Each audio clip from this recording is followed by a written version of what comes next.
Conservative media done right. You're listening to the SHR Media Network.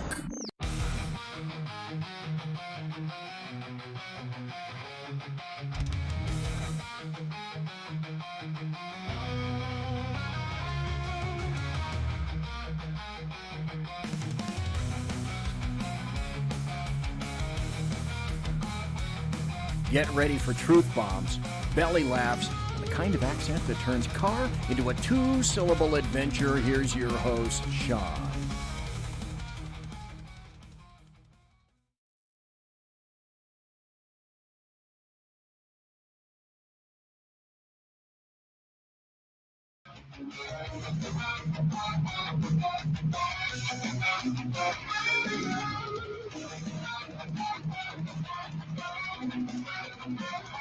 Ladies and gentlemen, boys and girls, children of all ages, welcome to the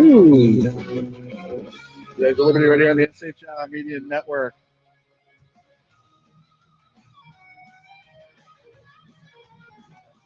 Just a touch. There we go.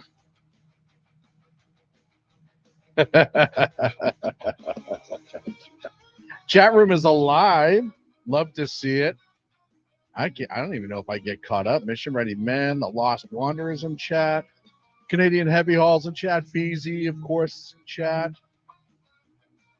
Here on this Wednesday night, the 28th of May. It's almost June, man. We're almost halfway through the year already. It's crazy. Mike's in the chat room.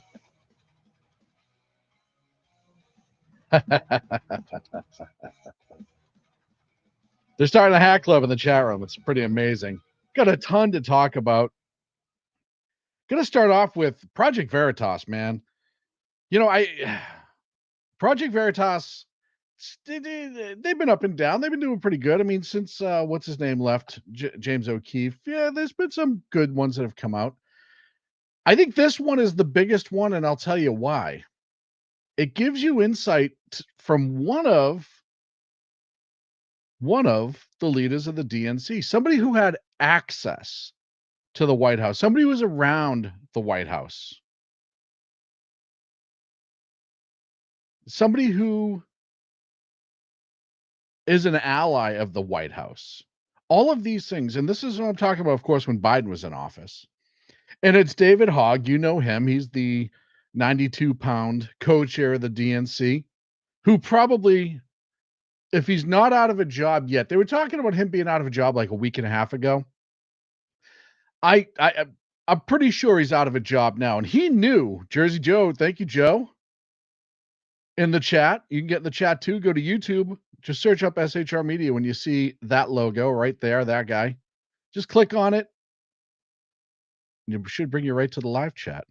So David Hogg, and we all know who David Hogg is. He's the anti-gun guy. He was involved in the Parkland shooting in Florida. He's one of the students there. And then he somehow decided that he was going to be relevant because he was somehow a victim. So that makes you relevant.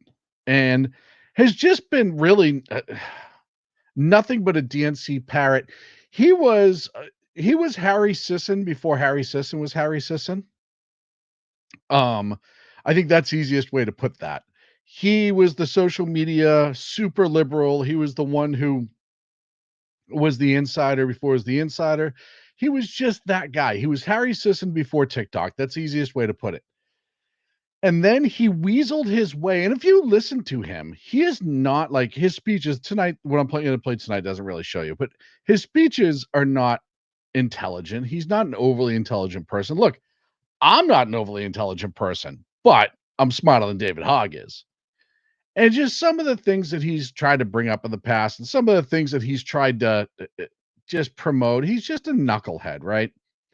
And not to mention, not exactly the epitome of what you think of when you think of a manly man. David Hogg is certainly not the top of your list. And if it is, hey, Ricky's in the chat. What's up, motherfucker? If that is the type of guy you think of when you think of a manly man, then you probably did vote for Harrison Waltz. That's the easiest way to put it. So he was caught on video. I'm going to play it in a minute by Project Veritas talking about who really ran the White House. And one of the main focus is a guy by the name of Anthony Bernal, and he was Joe Biden's chief of staff. Now, you remember the last couple of years, we had said the auto pen was the president, but who was running the auto pen, right?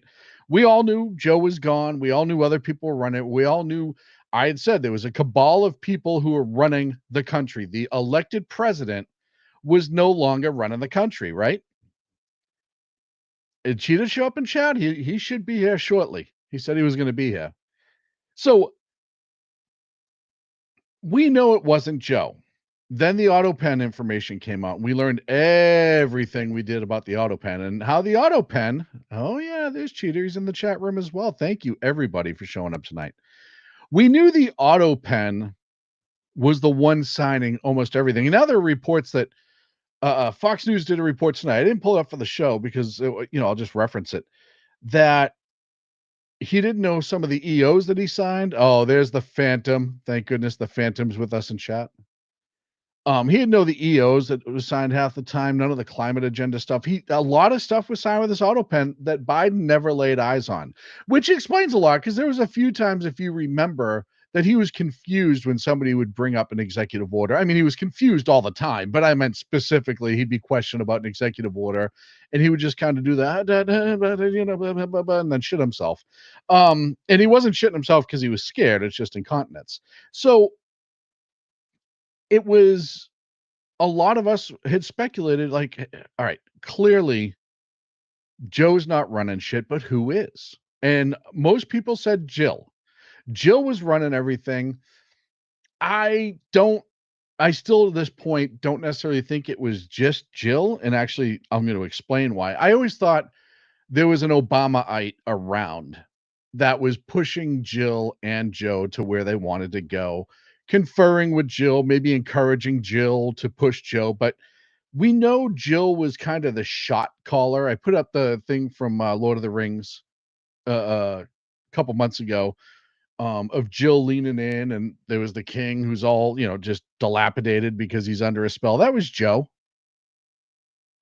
And Joe was the one whispering to him. But now we know this Anthony Bernal guy was wielding more power in that White House than we ever thought. And I'll tell you right now, if you're saying, well, who is this Anthony Bernal guy? He started off as a Hillary Clinton scheduler and a Bill Clinton scheduler. Then he became the advisor to Jill Biden under Obama. In 2020, he was the deputy campaign manager for Biden and the White House. And then he became a senior advisor. So he's been around a long time. Remember when I said I always kind of figured there was an Obamaite in? Here's your Obamaite. He was the advisor to Jill from the Obama team to Jill Biden. So he's got his hands in. And now, you know how Project Veritas works. I don't have to give this a humongous setup, but they're sitting down talking to David Hogg and this other guy. His name is Detarian Jones. He was a staffer at the White House. And listen to how they talk about this Bertal guy. It's really interesting and kind of creepy. And as I said, this is not mine. It belongs to Project Veritas.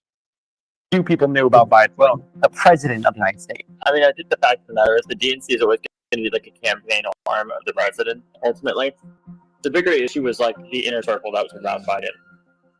That's it. I can't stress to you enough. Like Joe Biden's chief of staff, like had an enormous amount of power. Joe Biden? Joe Biden's chief of staff. That was like an open secret at the level. Like I would avoid him.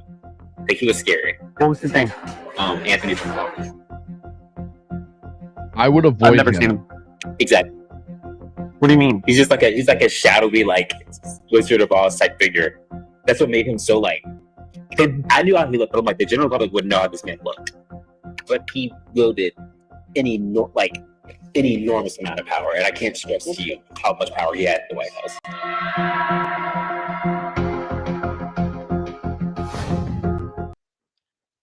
I cannot stress to you the amount of power he had in the White House. If this is true, if what Hogg and Jones are saying here are true, and they actually, and again, I'm going to tell you right now, I said this on Twitter or X earlier, I'm going to say it again. They are going to now watch They are going to now talk about how David Hogg did not have that much access to the White House, how he wasn't an insider, how he wasn't around, how this Detarian Jones fella was the same thing. He wasn't around. He wasn't an insider. He doesn't know what he's talking about. They're just trying to get attention. They're just being braggadocious because they're talking to somebody they're trying to impress. And I don't know what the setup was for this. I don't know if they thought he was an investor or whatever, donor, but that's how they're going to portray it. Hogg and Jones didn't have access to the White House. They didn't know anyone in the White House. They didn't see anything. They don't know anything. They're just useful idiots or useless idiots. That's how they're going to portray them. But this is an ounce of honesty, right? And it's something we didn't get while Joe was in office. Everybody knew that. We all know we were being bullshitted for the last 2 years, right?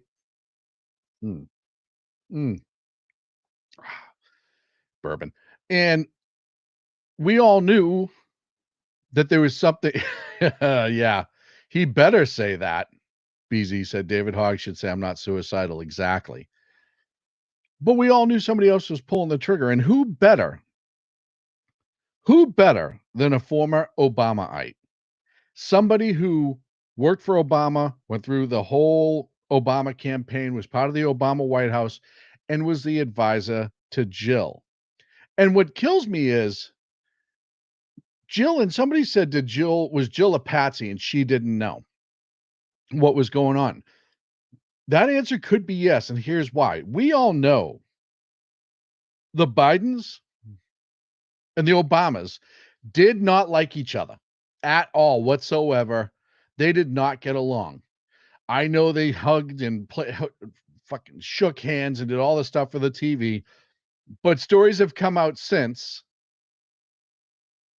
that they were not tight. And I think that probably ended when Obama encouraged Joe to let Hillary run the first time, right? That's how you make a friendship fall apart, is when your boss, your best friend, and especially when you're power hungry, Washington, D.C. bred, just narcissistic assholes, which Biden was.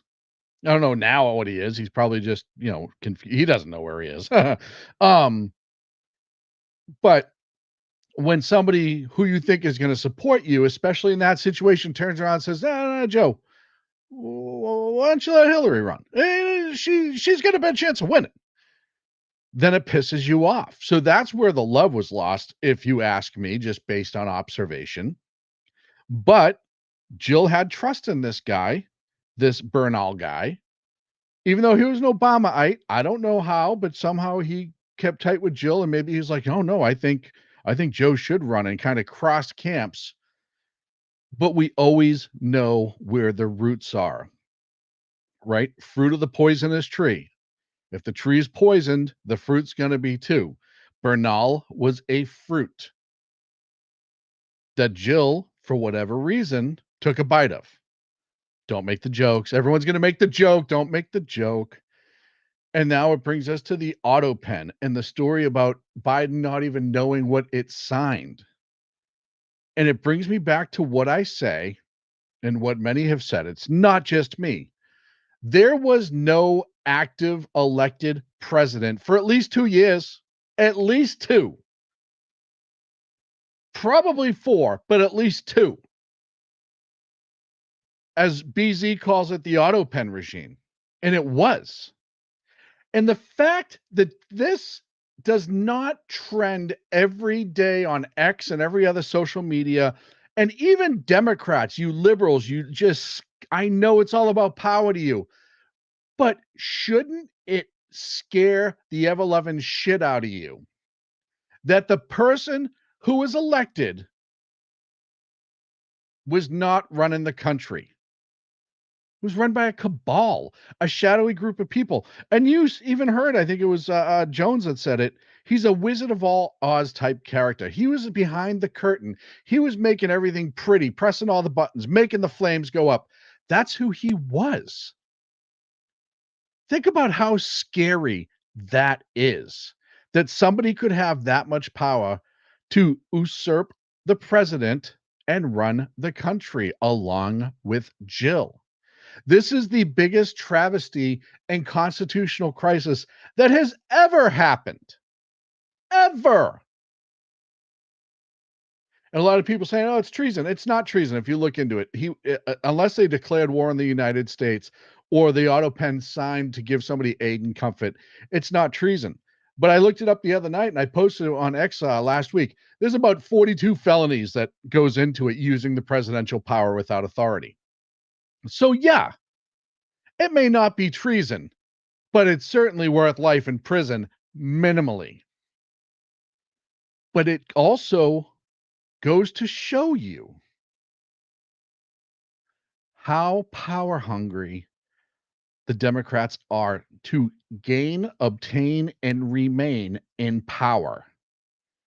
Ricky in the chat room says this makes Watergate look like a bake sale got embezzled from and the media helped hide. Yeah, it 100% is. And they're downplaying this so much. They're going to downplay the shit out of all of this the best they can. The media can, to a point, because as I get into the media in the next segment and talk about Jake Tapper a little bit more and all the other people, to a point, it will be hidden. But here's the problem the media has, especially when it comes to the auto pen. They now have admitted that Biden was pretty much mentally absent for 2 years. They can't admit that and then say, but everything was running just fine and there were no problems. They have to delve into this a little bit. It forces their hands.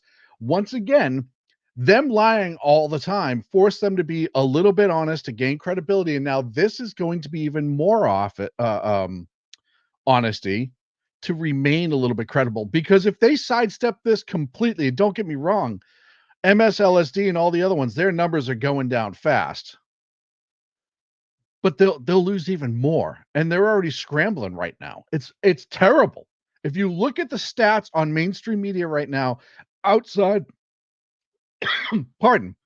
outside of Fox News, it's anorexic, anemic, it's dying. Kiwi in the chat room, thank you, Kiwi, for joining us. It is treason. It was an overthrow. It's more fraudulent than an outright overthrow. So if they 25th Joe and then somehow said, oh, but Jill's going to take his place because of blah, blah, blah, blah, blah, that's an overthrow. This is they embezzled the White House. It's fraudulent, right? All these acts are fraudulent. They should have 25th Tim. And welcome to Kiwi tonight. Thank you so much for joining us. They should have done the 25th, but this goes to show you how much Jill does not like Kamala. And that became very obvious. We all knew that. That's a whole story of itself. So, but it's not just Jill, it's everybody else. They didn't trust Kamala enough to do the 25th on Joe. So they kept in a mindless pulse and sack of meat that they could turn around. Well, Kiwi, last, that is entirely possible that they were covering up treasonous acts. That part I won't argue. I'm talking specifically the use of the auto pen and sidestepping Joe. But that goes to show you that how they couldn't trust Kamala whatsoever. None. Zilch. None. So they took the chance of throwing Joe back out there in front of microphones, letting him say all the stupid shit that ran him into the debate. And we all saw what happened there, right? They were caught in a corner. They cornered themselves. Remember, they used Kamala to get the black and female vote and the woman vote and blah, blah, blah, blah, blah, all the shit that came with Kamala that we all knew, because Kamala couldn't pass a primary, if you recall. They used her to get the extreme left, really. So they couldn't trust her because even though she was on the ticket, she was never really useful. And we saw her whole campaign with her, right? Just muttered. She was just as bad as Joe, half his age, and allegedly has a law degree. Passed the bar. It's questionable how many times she took it, but passed the bar, right? So the point I'm making in all of this, they pushed Joe you go back to the campaign, the basement campaign, and you saw that they only put him out there when he had to. At the beginning of the presidency, they only put him out there when he had to. Then it became less and less. And then the gaffes got so bad that they only put him out there when there was no other fucking choice. And we know why. We know how they were operating with the president in that much of a mental decline. Keep eyes on Jacinda Ardern, New Zealand former PM. I'll keep eyes on her, but give us a reason why, Kiwi. I'd be interested as to why. So people need to be put under oath. People need to be questioned, and there needs to be a prosecution. Now, as we get into that aspect of it, investigations, prosecutions, remember, when it becomes, oh, no, that's a good, oh, okay. All right, now I'm with you. Chat room, sorry for those listening on podcast. I was reading some chat. Now, when it comes to proving what they did in a court of law, it's always very different. Why? Because who's better at covering that up than the Democrats? Look at everything they've covered up till now. You have to give them enough credit to realize that they're sneaky fuckers, they're dirty fuckers, and they've been playing the game for a long time. So knowing and proving are always two different things, but I want people under oath and I want people to be questioned. Even if, I mean, I hate to say it, but even if we only get a perjury out of this, at least it'll be something for once. I got to move on. I mentioned earlier Jake Tapper and the book Original Sin and everything that's come with that. But one of the things, and I get a couple videos. Do I have enough time? I think I have enough time before break. One of the things that's so funny to me is how now the media suddenly thinks the media should act. So it tells you that they knew everything they did was fluff. It wasn't real journalistic integrity, right? Nobody was pushing when it came to the Bidens. Nobody was asking the questions. And when Peter Doocy asked it, I think it was 24 times, he had a list and put a clip out of every single time he asked about Biden's mental acuity, right? They absolutely pushed back, called us lunatics, whatever. The media did. Now Jake Tapper says, well, wait a minute. Maybe we should actually be journalists here. And I think that we need to be skeptical of everything that we are told by people in power. And I mean, that obviously should be the mantra of being a journalist to begin with. If your mother tells you she loves you, get a second source. Right. But we just need to remember that, like, politicians lie, White Houses lie, power is an aphrodisiac. And we just need to all remember that and not take at face value anything that we're told. And I think that... Hey, Jake, come here. Look at me square up here for a second, because this is kind of important. You're, 57 years old, I think he is? And he's just fucking figuring this out? How long has he been an alleged journalist? 20-something years? He's going to turn around and say, oh, well, now, you got to ask some questions. Politicians lie. You got to ask some follow-up questions. You got to push a little bit. Where the fuck was that integrity 6 months, 8 months ago, 10 months ago? I know he's selling a book right now. I get why he's changing his tune, and Jake Tapper is not going to change who he is. He's just not. None of them are. No matter how much they try to change their history, they can't do it. Here's another one. You know this moron? It's Chris Cillizza. He used to write for one of the rags. I think it was Politico, whatever. He was one of the worsts when it came to just going along with the Democrat narrative. And now he says, maybe journalists should be careful about what we say and what we encourage. But you'll see why he says that in a second. A soccer tournament for my son. And we parked my car, which is a Tesla, and we went and watched the game. And when he and I came back, there was something attached to it that was not there when we had left. It was this. someone had taped a sign, "Musk is a Nazi," to my car. Now, they obviously had pre-written this, or they have a bunch of them, right? But "Musk is a Nazi" taped to my car. So this is the first time I've experienced the sort of politics of Elon Musk and Tesla. And I wanted to talk a little bit about it because the journey I have had with this car is in some ways a journey of a lot of people have had with politics.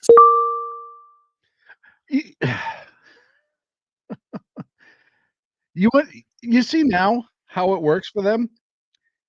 It's almost like the Seattle city councilwoman who wanted to defund the police and absolutely get rid of cops until she was a victim, and then she wanted a cop. He's the same way. Lying, encouraging bad behavior, lashing out at politicians, all that stuff that was dangerous and unhinged and completely uncalled for. And again, I've said that the Democrats have become a death cult. They love violence. They love hurting people. And now, because he was victimized, now it's time to take a breath. It's time to step back.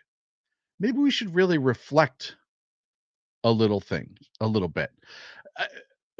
Mission ready men. I thought about that for a second. Is this legit, or is he trying to make himself a victim in order to get a little bit of sympathy? Remember, he was one of the first ones who came out and said, "Oh, maybe there was a problem with Joe Biden and we should have reported that. Now that we're looking at this, maybe that wasn't such a bright idea to cover it up." He was one of the first ones. He said that November, because it was all over social media, right? So he could be looking for sympathy. I'm not denying that. But the simple fact of the matter is, they're now to the point where they're saying, "Oh, wait a minute. Maybe we as journalists need to really reflect on how we've acted and what we've encouraged and what we've said and why it carries water." Another one who suddenly just doesn't even recall some of the things that they're saying, Joe Scarborough. I love watching Joe Scarborough get screwed up, and I'm not going to play this whole thing. He was on with Mark Halperin, and Mark put the screws to him. Back at that, do you say, well, it was misleading to say best Biden ever without caveating it and say, except on the days when he's not the best Biden ever? Well, but I never saw those days Well, personally. you did, because you saw him address a dead congresswoman, and you saw him in South Carolina. The and you dead heard congresswoman, yeah. Yeah, well, I mean, more than that. so- I mean, I can so- show you. so- I can show so you the you- RNC clip reels. There were plenty of days in public when he was not the best Biden ever, and Yeah, of course, shortly he after, stumbled and bumbled around, Mark. I mean, yeah, he certainly did. Donald Trump did. Other politicians did. But it's actually the same case as a lot of times when I've gone in and talked to Donald Trump. We've gone to Donald Trump, and I've heard the media narrative around Donald Trump, and certainly I've been very critical of Donald Trump. And when I leave, I have a better understanding, just like Jeffrey Goldberg did a couple of weeks ago, I have a better understanding of where Donald Trump is mentally. If Donald Trump So is hold on losing for a it, like, second, you know, 'cause I you notice the pivot. They were talking about Biden. They were discussing the obvious decline in Biden's health, and Joe Scarborough covered it up. I mean, dude, you want to talk about jumping on a grenade. For a guy who says he's Republican, he jumped on this grenade, man, just to save everybody. But he pivoted right away at this question about Trump. people have said That's what they do. through the years or not. And so again, am I going to look at a clip that's gone viral and pay more attention to that than 2.5, 3 hours I had with a guy one-on-one going around the world? No, I'm just not going to. Are some of the clips bad? Yeah, they certainly are bad. I can understand why people would see that without the context and say that there was a problem with that, especially because I said, start rolling your tape right. First of all, without the context, Joe, when he calls on a dead congresswoman whose funeral he was at and he used to be friends with to stand up in an audience after she's been dead for 2 years, that's nothing. There's no other context needed there, right? When he said, when he couldn't even get through speeches, when the person giving the debate had to point to her partner who was talking to Joe because he clearly could not focus on the male talking and asking the questions. You don't need context. Oh, by the way, Canadian Heavy Hall, you know what? I just saw you on TV the other day because your country welcomed His Highness and you guys bowed down to him. So, you might be the King of England now. I don't know. I definitely know there is one, and you got your leaders just love to just kiss his ass. Here, it's like, but when I look at that tape, based on what I saw with Biden, based on the time that I spent with Biden, based on the hundreds of hours that I talked to people who talked to Biden and people that worked with Biden, and were with him day in and day out, good friends that I know that I trusted before Biden was president, that I trust now that Biden's not president. I mean, put in the proper context, I'm just not going to freak out and melt down on one or two clips here or there. And again, he bumbled around and he stumbled around, but he has for quite some time. You notice how he just keeps talking and he doesn't get to the answer. He pivoted to Trump. He made it about Trump for about 35, 40 seconds. And now he's going through the history. Well, I spent this much time with him. He was fine during that. And that's what everybody was telling us. Remember, he was like sharp as a knife behind. He was running circles around us. You couldn't keep up with them. They were telling us all that. Scarborough is doing it again here too. He's still lying about it right here when we all know the truth now. That is how ingrained it was into them to lie. The truth is out there. Everybody's acknowledging it. And he still can't help but push the lie, even if it's to cover his own ass. I'm going to finish up with Joe after the break. I just, this whole interview is great, but I'm up against a break. Look, I saw Kiwi in the chat room, a new listener, Lou, new to the show. Thank you so much for being here. Please like and subscribe. Look, we're trying to get over that 500 mark with 13 away when the show started. 13. Surely you have 1 or 2 YouTube accounts. Everybody does. Why not go to both of them and like and subscribe to the SHR Media YouTube channel? That 500 mark does so much for us. It helps us out so much. I can't even begin to tell you. Also, check out all the great shows on SHR Media. And of course, we're being simulcast tonight by my good friends over at KLRN, Ricky Robinson, and of course, the Lost Wanderer, who's just got an amazing Sunday night show, who I listen to his show now every Sunday night while I'm on the other side of the room cooking dinner, enjoying it, listen to it, and it's just wonderful. So make sure you check him out. I'm going to take a break. I'll be back in about.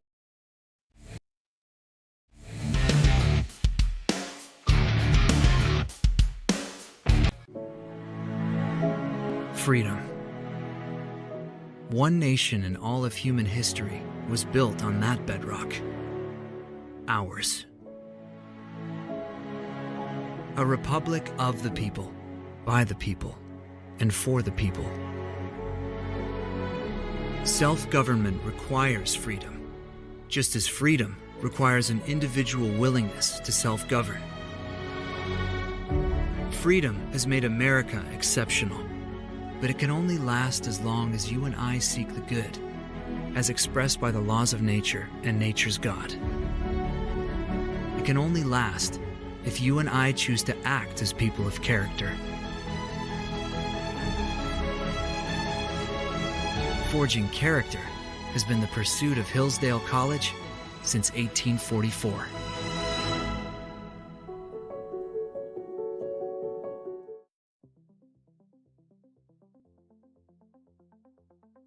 Ever dream of escaping the daily grind? At Escapist Travel and Tours, we make those dreams your reality. From breathtaking adventures to cultural immersions, we offer escapes tailored just for you. Let us take you to places where every moment feels like a new chapter in your life's adventure. Visit www.escapist.travel or call us today at 1-855-885-81776. Your escape awaits.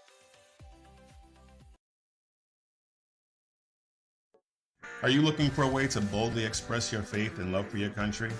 And check out Seven Armors, the premier apparel company for patriotic men of God, where faith meets freedom in style.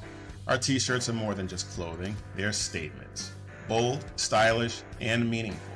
From timeless messages to modern designs, we've got something for every patriotic man of God. Wear your beliefs proudly with 7 Armors gear. Don't miss the chance to wear your faith and freedom on your sleeve. Visit 7armors.com today and join the movement. That's the number 7armors.com.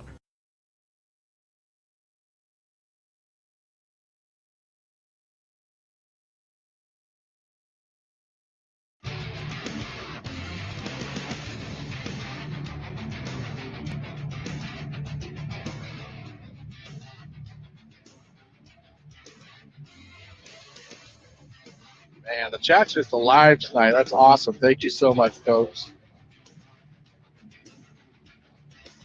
Talking about when we hit 500 followers that my accent would go away, and it ain't going anywhere. Trust me, my accent's not going anywhere. I've been out of Boston now, what, 17, 16 years? It ain't going nowhere. Mission Ready Men's been out almost as long as I have, and his accent's way weaker than mine is. And then you add some bourbon, as I think BZ and both Mission Ready Men have said, and it gets a lot worse. Trust me. So we're talking here with this nitwit. Well, we're listening to this nitwit, and as I said, going into break, he is. Oh, why won't he let me split? There it is. He is doing what they have been trained to do, and that is lie, deny, pivot to Trump, stay on Trump, lie, deny, give reasons, give excuses, and eventually waddle your way around to the truth. And here's Scarborough as it continues. And that didn't seem to me to get in the way of Joe Biden being able to analyze the most important issues. And I certainly think he has a better grasp on it than probably the overwhelming majority of his critics, or certainly did when I spoke with him. But again, the question is, who is somebody else running the government for him? Is he incapable of running meetings? I've never talked to anybody that has said Joe Biden's not capable of running meetings. The complaint that I've heard, not only from, and if he was capable of running meetings, how come he was only working like 8 to 4 p.m.? And at the end, remember Jill ran the cabinet meetings, and Hunter, from their other stories out there, saying Hunter was in so many high importance classified meetings, which he should have been nowhere near, and he was advising Biden. People are still listening to me because it is important. The only complaints I've heard about Biden internally was that he was angry. He would often get angry, and that that's called that's Alzheimer's. It was basically his way or the highway. He would listen to other people, but the Afghanistan issue is a perfect example. He had everybody, from Mark Milley, every general, every. Now, do you think it was his way or the highway, or it was the way he was told it was going to be, or the highway? Everybody saying, "Don't get out of Afghanistan," but it was. I think at times it would have been good for him to yield a little bit more to some of his advisors than he did. That's one thing. The second thing is, again, this is multi-layered. I talked to a good friend that I had in the French delegation when they had tough negotiations. I think it was right after the state dinner, the French state dinner, before the state dinner. And they said they were all surprised. They were up 5 or 6 points, and not only was Biden on top of his game, he was, they thought, a bit aggressive. Well, and did they really say that? Because I love how he now gave reasoning and gives other people that we can't ask questions to how solid Biden was. And I didn't want to hold that over the break, but I think if you watch that interview in its entirety, you realize that even Joe is like, and this is what kills me is we all know how bad Biden was, and he's still making excuses. So, as I said, the media is, in fact, the problem. Going to go over to Ukraine now. I wrote an article, if you go to shrmedia.com, that says the U.S. has a huge Ukraine problem. And we do. And I know Trump came out saying, look, Trump said he would end the war the first day one, and it didn't happen. And I didn't think it was going to happen. It would have been awesome, but he spoke about it day one. There's a lot of people on X who are pushing, oh yeah, he's still trying to get him and he didn't have the power and ha, ha, ha, ha, ha. Yeah, well, he's also the first one to make legitimate efforts to try to end the war in Ukraine. Instead of just repeatedly arming Ukraine and letting the fight go on, which is what everybody else did. Remember, Obama was there when this all started. Obama was in charge when Russia invaded Ukraine, the Crimea. If you watch the old Sackheads Day, we talked about this for about 6 months, and every time I'd sing Crimea River, right? But Obama was in charge then. He was the one who allowed it to happen. You remember, he was the best with red lines. If he crosses this red line, it's going to be a problem, and nothing ever happened, right? So we all knew, as I said in my article, everybody knew this invasion with Ukraine was coming. Europe, the UK, because they were out of Brexit, I believe, at that point. We saw it. The news saw it. Everyone saw it. Biden denied it. It's never going to happen. This won't ever happen. It's never going to happen. He's not. This is a training exercise. Remember that with Belarus? Oh, it was a training exercise, and it was an invasion. But when the invasion happened, everybody was talking about I'm in Ukraine. Nobody was talking about ending the war. Nobody was talking. I had bourbon, Ricky in the chat room asked if I had another Boston Lager. No, I had bourbon. Nobody was talking about stopping the war. Yeah, there was a couple like, oh, we got to find a way to end this. But there was no real serious pressure being put on. They added sanctions. That did nothing. And then you had Italy, Germany, and other countries funding the war by buying natural gas. And I have the pie graphs on SHR Media. You have Turkey and other countries buying oil, right? It's all being funded. My accent's getting thicker and thicker. It's all being funded by people that are supposed to be allies, that were supposed to want the war to end. You remember when somebody blew up the Nord Stream pipeline up there? Right? That was a way to try to hurt the Russians. We all knew that. Okay, great. I wasn't against it per se. I think we should take if you're going to do it, take ownership of it. Believe me, I'm the last. I don't want to go to war. I don't want American boots on the ground, but that's what everybody else wants. I had a whole conversation on X the other night with somebody talking about this, and they were from Czechoslovakia, and they kept going round and round. And I knew what they were going to say eventually, but you have to wear them down. It all started because I don't know if you remember the former hockey goalie, Dominic Hasek. He used to play for the Buffalo Sabres and played for Detroit. He made a comment about how America is, losing standing in the world because of how we're dealing with Ukraine. And all these other blue and yellow flag lunatics jumped on board, where they're like, oh yeah, we gotta arm them, we gotta give them more bullets, we gotta give them more guns, we gotta destroy Russia. And I said, my whole point was, look, Putin is not going to roll over Europe. I know that's their big clause, right? Well, if he takes Ukraine, he can run all over Europe. He can't even take Ukraine. Russia's a paper tiger militarily. The only thing they have is drones they get from Iran and nukes. And if you're saying that he is so unstable and crazy, then nukes should be a concern. And the fact that he has his finger on the button. So negotiating in lieu of a nuclear disaster seems to be the much better solution. And yeah, I knew I had at least 2 hockey guys in the chat room, Lost Wanderer being a hockey player himself, Heavy Hall being another hockey player. I knew the first comment was going to be about how Hasek played, and he was fluky. He let up a lot of weird soft goals on a regular basis. See, I'm talking Ukraine, but I mentioned Dominic Hasek, and all of a sudden all the hockey people are like, Hasek, he sucked. But if Putin's as crazy as everyone thinks he is, then doesn't negotiation seem like the better way to go? And look, I want people to stop dying in Russia and Ukraine. I don't want young Russian kids to die just as much as I don't want young Ukrainian people to die, right? There's Joey. There's a hockey fan piping up with the Flyers. But that's not it. When you drill them down and you keep pressing them, and finally, the question I kept asking is, okay, if you were the president tomorrow, what would you do? Well, the sanction, I said, we haven't lifted any sanctions. There's still 1,600 U.S. sanctions on Russia and sanctions from all other. That hasn't changed anything because people are sidestepping the sanctions. So-called allies are sidestepping the sanctions because they want the natural gas and oil. What would you do? And they keep running circles and circles. And finally, one of them said, well, he just needs a good slap in the face. Okay. So the EU's right there. Well, the EU is made up of a lot of different countries. That's what they're saying. So, there's no unified front.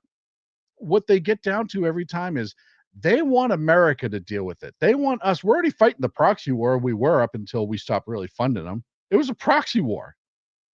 But they want us to slap them in the face. That's the end game. That is the question that we all want answered is what do they want? They want America to go in and fight Russia. And I can tell you something right now. We're exhausted. We don't want a war. We're not going to fight a war. And if that means we keep trying to negotiate, and I know Trump just made a comment that about Putin's got 2 weeks to straighten his shit out or it's going to be problems. I don't want war. I don't want any more Americans to go die.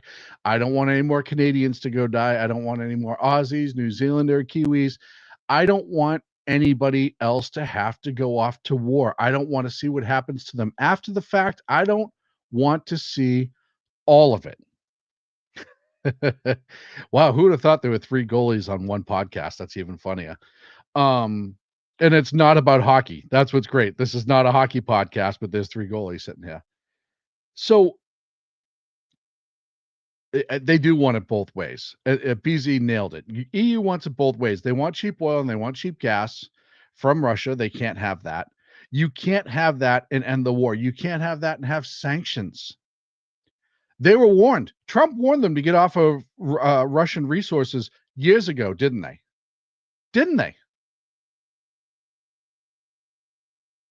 100% warned them, and they didn't do it. And now here we are. And that money from in Italy, and I like what's her name, Prime Minister Hadi. She's cute. She's awesome. I think she's great. But you can't keep giving Russia money, and then turn around and say, "But we have to stop Russia." Right? But that's what everybody wants. Even Kiwi Lass was a goalie. We should just have a podcast called Goalies Table or something where the 4 of us just turn around and talk. And they all laughed at him. That's right, Mission Ready Men. They all laughed at Trump for saying it. It's unbelievable. It's unbelievable what they expect to be accomplished, how they want it done. And then when it's not done fast enough, they sit there and mock Trump, who's the only one calling for peace. You remember when he came here and Trump went shit all over Zelensky. Where'd he go right after this? He went over to the UK, and they turned around and pumped more money into him, pumped weapons into him. Australia sending 32 N1 Abrams that we signed off on over. That was another argument I had with somebody. He's like, because I said he was an Aussie, and I said, you guys haven't even given 0.5% of all the money total to Ukraine. How are you to even have part of this conversation is saying America should do more? You haven't had 0.5%. He said, we're the ones sending over 32 old M1A tanks. And I looked it up. There are ones that Australia had retired. They've already put in the order to the U.S. to replace them. And it was only like $135 million worth of equipment. Right? Well, and he's talking like they just, they're just dumping weapons in there left and right. All these countries are doing the same thing. Even though we stopped giving money for a while, and we're still giving a little bit now, which I'm not a big fan of, but we're here and we're doing it. We still gave over 60% of all the money total going to the Ukraine. Taxpayer money, your money, my money. Guess what? Those M1As that Australia sending over, they were developed with U.S. taxpayer money. We paid for those. The Dutch F-16s developed with taxpayer money. We paid for those. Yeah, they bought them from us, but we paid to have them developed. So that's even more money that we've dumped into the Ukraine. But we got to end the war. It just has to be over. And you know what? If you didn't want them to take Crimea, you should have dealt with Crimea when it happened. And I'm sorry. I just don't want to see, I don't want to see any more kids that I know, kids that worked for me. I had a bunch of kids who were vets of Afghanistan and Iraq. And the damage that war did to them was incredible that I don't want anymore. So we got to find a different way. But that's what they want. Don't be fooled. They expect us to go in, put boots on the ground, and fight another war. It's what the whole world always wants. America to come in and save them. America to fix this. America to do that. Have them spend our money. Because most of them actually hate us. Most of these countries hate us. They hate how good we have it here. They think we've had it too good. They don't want to talk about the starving kids on the street, the starving vets living on the street, none of that stuff. They just think that we have it too good because we all have, iPhones and Samsungs, right? They don't like us for the most part, and I don't give a shit. You know who your friends are. I know who my friends in Canada are. I know who the real Canadians are. That's the people I care about. I have friends over in the UK who hate what's going on over there. That's who my friends are. But a lot of these countries think they literally think that we're just a tool to be used to fix everything. And it's got to stop. They got to start finding a way to actually be responsible grown-ups and learn how to deal with things themselves. I wanted to do 25 minutes on Gavin Newsom. I'm starting a segment on this show because I'm going to tell you something right now. This guy right here is going to be the 2028 Democrat nominee for president. I'm telling you that right now. I'm predicting that. I have no questions asked. So starting now, not a lot now because I got 9 minutes left on the show, but starting this week, I'm going to dedicate a segment just about every show on policies that Gavin Newsom has put into place, policies that Democrats in California have put into place and that he signed. Everything I can to highlight. Lost Wanderer. Gavin Newsom couldn't last 25 minutes. Yeah, but he would tell everybody he did and then took her out to dinner afterwards and rubbed her back because he's a gentleman. He's in the center now, and now he's in the middle, and he's no longer a progressive. He doesn't think boys should play in girls' sports, but it's still happening in California, and that was a big controversy this weekend. He still thinks we could find a better way with our energy and these gas prices. The evil gas companies are charging us a lot. What was revealed today in a hearing? That California, because we're losing the 2 refineries, who we're losing because they couldn't turn a profit, that came out today, because the gas that we use in California, our formula, if you will, is so expensive to make. Oh, man. I love the chat room. That they weren't making money off of it. And that's one of the reasons why Phillips 66, and I think it's Conoco, I can't remember which company the other one is closing its California refineries. And they said today in the hearing, well, that just means we're going to have to buy more oil overseas. More dirty oil. More oil from countries who get it dirty, who refine it dirty, who use it dirty, instead of here where we have standards for it. And it's going to cost more money. Do you know how much they're predicting a gallon of gas might be by next year? $9. $9 between 2025 and 2028, not next year, 2028. $9 a gallon because of the choices that they've made by the CAR board, the Air Resources Board, who said today they don't take the consumer into consideration when they're making their rules. Oh, you tell Mrs. Reaver I said hello. The Air Resources Board, the ones who make all the rules in California, however, whatever your vehicle is expelling, your factory is expelling, these bureaucrats who are unelected said today they do not take consumers into consideration when they make these rules. They don't give a shit. They don't give a shit about you. They don't give a shit about me. I live in this state. So gas is going to go up to, it's 50 cents by this summer. By the way, gas here is still $5 a gallon. It's what? National average is 320 something. Some states is as low as 199 I've seen. Yeah. Yeah. This is Gavin. This is what will come to the rest of the country if you elect Gavin Newsom. And that's going to be the point of this segment. You will get California and the rest of the country if you elect Newsom. By the way, California has a new education initiative. Holy crap. New Zealand, where is that? Kiwi Lash has put this. New Zealand was paying close to $11 a gallon for gas last year. It's gone down now that Trump's in power. Yeah, Trump's lowering gas prices in New Zealand. You heard it here first. But Newsom in California's new initiative is to grade with equity in schools starting in San Francisco. Grade with equity. You know what that means? They're taking out any sort of actual metrics for how well you're being educated, and they're replacing it with good old-fashioned American feelings. As long as you feel like you could you could graduate, as long as you feel like you learned something. And if you come from a poor community or you have a different color paint job than white, we're going to give you a little bit more equity to start with. So it's not as hard.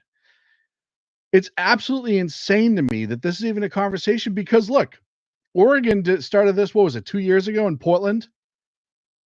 And you have people graduating who can't read. And that's not, it's not hyperbole. I'm not making this up. They've had kids interviewed saying, yeah, I can't read and I got my degree. And they want to implement that here in California. It failed up there. And now they want that to be the standard for California. And I'll tell you right now, as a parent of 2 children who go to California schools, that's scary. That's frightening. Education in this state, California is one of the lowest in the country. I think it's like 44. I did an article about this not too long ago, too, on SHR Media. And Gavin wants to remove the standard. That's okay. You don't need to learn how to write. You don't need to learn how to do no critical thinking whatsoever. Oh, and while they're at it, and this, I'll wrap it up with this and what the Democrats are doing, and Gavin's probably going to sign off on it, so you get to watch. They're trying to pass a law in the state that allows illegals, $1.35 a liter up here, Canadian heavy haul. None of us know what the hell a liter is. If you can't put it in freedom fractions, don't even bother. But I think that works out to be almost $4.20 a gallon if I'm doing my math right. So yeah, that's the last thing that California wants to do, right? Or the newest thing, I should say. It's not the last thing. God knows they're going to fuck our kids up even worse. But yeah, and then trying to pass a bill that will allow illegal immigrants into the country to vote in state and local elections. Remember when we said that was the goal? Remember when we were talking about legal immigration, we said that was the goal, the replacement theory. BZ's did a whole show on it. But we've been talking about it for years, since immigration went out of control when Biden got into office. This is the whole goal, to rewrite districts, to resize districts, to jack with the electorate, and to get them to vote. And now California wants to do it on a state and local level. Why? Because a lot of these illegal immigrants have moved to otherwise red areas. And California already has a supermajority, but it's not blue enough. It's not fucked up enough for them. They want to double and triple down. Folks, that's going to be it for me. It's been a fun hour. It's been a great hour. The chat room, I applaud you guys. You were fantastic this evening. You made me laugh so many times. I'm glad you guys were all having a blast in there. Also, I know she put it out and I apologize, but Kiwi Lass, make sure you follow her on X. You can follow me on X, the number 2 Against Tyranny. I'll be back Monday night. I won't be back next Wednesday. I got to take a trip, so I'll be out of town. But Monday night, I'll be here 8 p.m. Pacific, 11 on the East Coast. Check out all the other shows on SHR. Tuesdays and Thursdays, it's the easy one to go with. Tuesday in the morning at 9 a.m. Pacific, noon on the East Coast. You have Mission Ready Men with Big E. Unbelievable show. I caught a show this week. It was awesome. 8 p.m. Pacific, 11 on the East Coast. On Tuesday and Thursday nights, you have BZ's Berserk Bobcat Saloon. And if you've never seen BZ's show, you will be educated. Monday and Friday, 6 p.m. Pacific, 9 p.m. on the East Coast, You have Jersey Joe, who's just been hammering it since he's come back, and we love having him. And then, as if that wasn't enough, you go over to our friends at KLRN, and you have amazing programming almost all day some days. The weekends are a blast. The weeknights are awesome. There's some guy named Rick Robinson over there, and he's some clown. But I'll tell you right now, Lost Wanderer show is amazing, and he does all the heavy lifting over there. So thank you very much for joining me. I hope you have a great night. I hope you have a great rest of your week. I hope you have a great weekend. I will talk to you soon. Oh, look at that. It's time to end the show.